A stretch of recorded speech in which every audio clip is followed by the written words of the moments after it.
48, 51, 54, 57, 59, 60. மொத்தம் 60 பாட்டில் இருக்கு. 30 ரூபா. என்னது 30 ரூபாயா?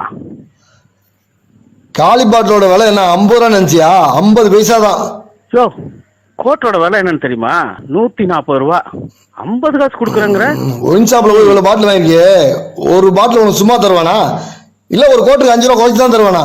மொத்தம் 60 பாட்டில் இருக்கு. 30 ரூபா. எடுத்துக்கவா வேணாமா? இஷ்டம் தான் கொடு, இல்லைன்னா ஆளை விடு. நான் போய் பொழப்ப பார்க்கணும். சரி சரி கொடுத்துட்டு போயா, சும்மா நொய் நொயின்ட்டு.